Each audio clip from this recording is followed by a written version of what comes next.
શ્રી ગણેશાય નમઃ। મિત્રો, આપ જોઈ રહ્યા છો યુટ્યુબ આપણી ચેનલ આવો સત્સંગમાં આપ સૌનું સ્વાગત છે। મિત્રો, આજે આ વિડીયોમાં આપણે સાંભળવાના છીએ શ્રાવણ માસના જે પ્રથમ મંગળવારથી શરૂ કરીને 4 મંગળવાર સુધી જે વ્રત લેવાય છે તેને મંગળા ગૌરી વ્રત કહેવાય છે। આ વ્રતની કથા આપણે આ વિડીયોમાં સાંભળવાના છીએ। જો આપને આ વિડીયો પસંદ આવે તો લાઈક કરજો, શેર કરજો અને આપ આ ચેનલ પહેલી વખત જોઈ રહ્યા છો તો સબસ્ક્રાઈબ કરી લેજો, જેથી આવનાર નવા વિડીયોની માહિતી આપ સુધી તુરંત પહોંચી શકે। ધન્યવાદ। મંગળા ગૌરીનું વ્રત એ માં ગૌરી, માં પાર્વતી દેવીનું વ્રત છે। સૌભાગ્ય દેનારું છે આ વ્રત। આ વ્રતમાં કન્યાઓ વેવિશાળ થયા પછી શ્રાવણ માસના 4 મંગળવાર આ વ્રત કરીને દેવી પાર્વતીને રીઝવે છે। આ વ્રત 5 વર્ષ સુધી કરવામાં આવે છે, પછી તેનું ઉજવણું કરવાનું હોય છે। શ્રાવણ માસના દર મંગળવારે સવારે વહેલા ઉઠીને સ્નાન કરીને મા પાર્વતીજીની પૂજા કરવી, ત્યારબાદ મંગળા ગૌરીની વાર્તા અવશ્ય સાંભળવી અથવા કહેવી। તે દિવસે ઉપવાસ કરવો અથવા એક ટાઈમ ભોજન પણ લઈ શકાય। આ વ્રત પતિના સુખ માટે, સંપત્તિ માટે, આયુષ્ય માટે કરવામાં આવે છે। માં મંગળા ગૌરી, માં દેવી પાર્વતીનું આ વ્રત સૌભાગ્ય આપનારું છે, માટે દરેક દેવીઓ બહેનો, સૌભાગ્યવતી બહેનો આ વ્રત કરી શકે છે। જે પણ ભાવથી, પ્રેમથી માં પાર્વતીનું આ વ્રત કરે છે તેના જીવનમાં સુખ, સમૃદ્ધિ, આરોગ્ય, સૌભાગ્યની પ્રાપ્તિ થાય છે અને સૌભાગ્ય અખંડ રહે છે। મિત્રો, આ હતી વ્રતની વિધિ। હવે આપણે સાંભળીએ મંગળા ગૌરી વ્રત કથા। બોલો માં દેવી ગૌરી માતાની જય। એક ગામમાં એક બ્રાહ્મણ બ્રાહ્મણી રહે। આ બંને માણસો ખૂબ જ દયાળુ, ધાર્મિક વૃત્તિવાળા હતા। બ્રાહ્મણનું નામ રામપાલ અને બ્રાહ્મણીનું નામ રાજલક્ષ્મી।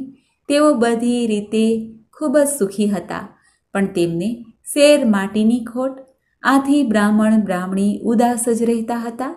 આ બ્રાહ્મણના ઘરે એક દિવસ એક સાધુ આવ્યા। બંને પતિ પત્નીએ આ સાધુની ખૂબ જ આગતા સ્વાગતા કરી। સાધુ બ્રાહ્મણ બ્રાહ્મણીના ચહેરા પરથી ઉદાસીનતાને કળી ગયા।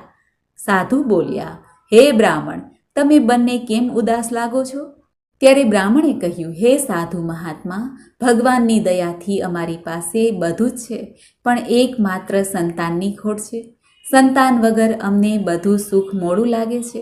આ જ ચિંતા અમને સતાવ્યા કરે છે। આથી મહાત્મા, આ ચિંતાનો કોઈ ઉપાય હોય તો જણાવો। આમ કહીને બ્રાહ્મણ મૌન થઈ ગયા। ત્યારે સાધુ મહાત્મા બોલ્યા, હે બ્રાહ્મણ, તું મંગળા ગૌરીનું વ્રત અને તપ કર। બ્રાહ્મણ તો બીજા જ દિવસે સાધુએ બતાવેલા શંકર પાર્વતીના મંદિરે જઈને મંગળા ગૌરી પાર્વતી માનું તપ કરવા લાગ્યા। તેના તપથી પ્રસન્ન થઈને માતાજી બોલ્યા, હે બ્રાહ્મણ, હું તારા ઉપર ઘણી પ્રસન્ન છું, માટે માંગ માંગ, જે માંગે તે આપું। ત્યારે રામપાલ બ્રાહ્મણ બોલ્યા, માતાજી, આપની કૃપાથી મારે કોઈ વાતની ખોટ નથી, માત્ર એક સંતાન જોઈએ છે।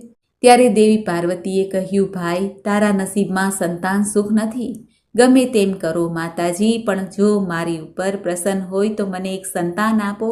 આમ કહીને બ્રાહ્મણ કરગરવા લાગ્યા। ત્યારે માતાજીએ કહ્યું, સારું ભાઈ, અહીં મંદિરના ઓટલા પાસે એક આંબો છે, તેની એક કેરી તોડી લે। તારાથી જો ન પહોંચાય તો ગણપતિની દૂટીમાં પગ ભરાવીને કેરી તોડી લેજે। ઓટલા ઉપર જ ગણપતિની મૂર્તિ હતી। રામપાલ તો ગણપતિની દૂટીમાં પગ ભરાવીને એક કેરી તોડી, પણ એને લોભ જાગ્યો એટલે એણે ફરી બીજી વાર ગણપતિની દૂટીમાં પગ ભરાવીને બીજી 2 કેરી તોડી નાખી। આથી ગણપતિજી ગુસ્સે થયા। તેમણે રામપાલને શાપ આપતા કહ્યું, હે રામપાલ, તને માતાજીએ એક જ કેરી તોડવા માટે કહ્યું છે, પણ તે લોભ કરીને બીજી 2 કેરી તોડી, એટલે માતાજીની કૃપાથી તને પુત્ર તો પ્રાપ્ત થશે, પણ 16મે વર્ષે તે મૃત્યુ પામશે। પછી તો તરત જ રામપાલના હાથમાંથી 2 કેરીઓ અદૃશ્ય થઈ ગઈ અને એક જ કેરી બાકી રહી। રામપાલને પોતાના કાર્ય બદલ ખૂબ જ પસ્તાવો થયો, પણ હવે થાય શું? તે તો એક કેરી લઈને ઘેરે આવ્યો। પછી પોતાની પત્ની બ્રાહ્મણીને ખવડાવી। થોડા જ વખતમાં એની પત્ની સગર્ભા રહી। સમય જતાં એક સુંદર બાળકને જન્મ આપ્યો। બ્રાહ્મણ બ્રાહ્મણી તો બાળકને જોઈને ખૂબ જ રાજી થઈ ગયા। બ્રાહ્મણને ગણપતિનો શાપ યાદ આવતા તેના મનમાં સહેજ ગભરાટ થવા લાગી। પણ તેણે આ વાત બ્રાહ્મણીને ના કરી. આ બાળકનું નામ શંકર પાડ્યું. શંકર દિવસે ને દિવસે મોટો થવા લાગ્યો. તે 10 વર્ષનો થયો એટલે તેને જનોઈ આપી. પછી તેના મામા સાથે તેને કાશીએ ભણવા મોકલ્યો. મામા ભાણેજ કાશીએ ભણવા જતા હતા ત્યાં રસ્તામાં એક ગામ આવ્યું. આ ગામને પાદરે એક કૂવો હતો. મામા ભાણેજ બંને તરસ્યા હતા, તેથી બંને જણા કૂવા પાસે પાણી પીવા ગયા. કૂવા પાસે 3-4 છોકરીઓ પાણી ભરવા આવી અને ઝઘડતી હતી. એમાં એક છોકરીએ રંભા નામની છોકરીને ગાળો આપી. એટલે રંભા બોલી, તમે મને ભલે ગાળ આપો, પણ હું કાંઈ રંડાવાની નથી. મારી બાએ મંગળા ગૌરીનું વ્રત કર્યું છે, તેથી અમારા કુળમાં કોઈ વિધવા થવાનું નથી. મામા ભાણેજ આ વાત સાંભળી રહ્યા હતા. મામાએ ગણપતિને આપેલ શાપ વિશે વાતની ખબર હતી, તેથી તેમણે વિચાર્યું કે જો આ રંભાના લગ્ન શંકર સાથે કરવામાં આવે તો શંકરનું મૃત્યુ ટળી જશે. આમ વિચારીને શંકરના મામા રંભા પાસે ગયા અને કહ્યું, બેટી, તું અમને તારે ઘેર લઈ જા, મારે તારા પિતાનું કામ છે. રંભા મામા ભાણેજને પોતાને ઘેર લઈ આવી. રંભાના પિતાએ બંને વ્યક્તિ અજાણ્યા હોવા છતાં પણ તેમની આગતા શાગતા કરી. પછી અહીં પધારવાનું કારણ પણ પૂછ્યું. ત્યારે મામાએ કહ્યું, વડીલ, અમને તમારી દીકરી રંભા ખૂબ જ ગમી ગઈ છે. તમે મારા આ ભાણેજ શંકર સાથે તમારી દીકરી રંભાના લગ્ન કરો તો ઘણું સારું. મારા શંકરને પણ તમારી દીકરી ગમે છે. રંભાના પિતાએ તેમને પોતાના ખાનદાન કુટુંબ વિશે પૂછ્યું. પછી સર્વ હકીકત જાણીને તેમણે લગ્નની હા પાડી. શંકર અને રંભાના લગ્ન થયા. શંકરના મામાએ રંભાની બાને પૂછ્યું, તમે મંગળા ગૌરીનું વ્રત કર્યું છે તો તે વ્રતની વિધિ શું છે તે આપ કહો. ત્યારે રંભાની બા બોલ્યા, આ વ્રત શ્રાવણ માસના બધા મંગળવારે કરવાનું હોય છે. દર મંગળવારે સવારે સ્નાન કરીને પાટલા ઉપર મંગળા ગૌરી મા પાર્વતીની સ્થાપના કરવી. ઘઉંના લોટાનું કોળિયું બનાવીને તેમાં સૂતરના તારની દિવેટ મૂકીને ઘી પૂરીને દીવો કરવો.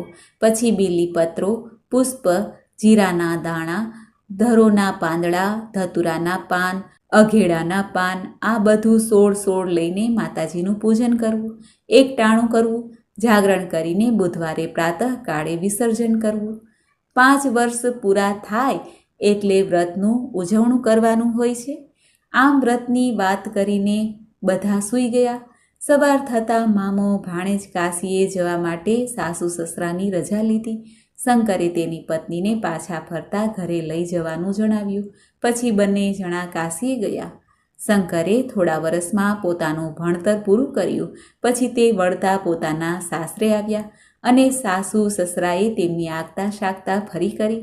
શંકરે પોતાની પત્નીને લઈ જવા જણાવ્યું. શંકરે તે રાત્રે સસરાના ઘેરે જ રાતવાસો કર્યો. શંકર અને રંભા એક ઓરડામાં સૂતા હતા. અડધી રાત્રે રંભાને સ્વપ્નમાં મંગળા ગૌરીએ કહ્યું, બેટા રંભા, જલ્દી ઉઠ, તારા પતિને નાક કરડવા માટે આવ્યો છે અને ઝટ દૂધ આપી દે, એટલે દૂધ પીને તે નાક ચાલ્યો જશે. રંભા તો ફટાક દઈને ઊભી થઈ. પછી રસોડામાં જઈને વાટકો ભરીને દૂધ લઈ આવી. પછી તેણે તે વાટકો પોતાના પતિના પગ આગળ મૂક્યો અને તે ઓરડા બહાર જઈને ઊભી રહી. તેણે દરવાજાની તિરાડમાંથી જોયું તો એક કાળો ભમ્મર નાગ ઓરડામાં આવ્યો અને શંકરના પગ આગળ દૂધ ભરેલા વાટકામાં મોં નાખીને દૂધ પીને ચાલ્યો ગયો. શંકર બચી ગયો. સવાર થતાં રંભાએ આ વાત પોતાની માતાને કહી. ત્યારે માતાએ કહ્યું, બેટી, આ બધું મંગળા ગૌરીના વ્રતનો પ્રભાવ છે. હવેથી તું પણ આ વ્રત જરૂર કરજે. રંભાએ પણ મનોમન વ્રત કરવાનો સંકલ્પ કરી લીધો. તેણે મંગળા ગૌરી માને પોતાના પતિને બચાવવા બદલ પ્રાર્થના કરી. બીજા દિવસે શંકર અને રંભાએ પોતાને ઘેર જવા માટે માતા પિતાની રજા લીધી. માતા પિતાએ ઘણો કર્યાવર આપીને દીકરી જમાઈને વળાવ્યા. શંકર રંભા પોતાને ઘેર આવ્યા.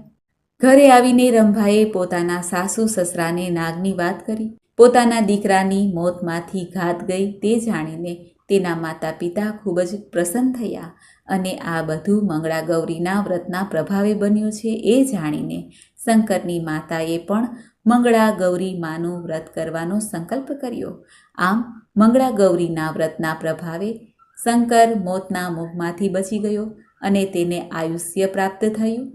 હે મંગળા ગૌરી માં, હે દેવી પાર્વતી માં, આપ જેવા રંભાને ફળ્યા તેવા આ વ્રત કરનાર સૌને ફળજો. બોલો માં મંગળા ગૌરી માની જય. તો મિત્રો, આપણે સાંભળ્યું શ્રાવણ માસના મંગળવારની કથા, મંગળા ગૌરીની વ્રત કથા. મને આશા છે કે આપને આ વિડીયો જરૂર પસંદ આવ્યો હશે. બોલો માં પાર્વતી દેવીની જય, માં ગૌરી માતાની જય. મિત્રો, મને સાંભળવા માટે ધન્યવાદ. આપ સૌને મારા જય શ્રી કૃષ્ણ.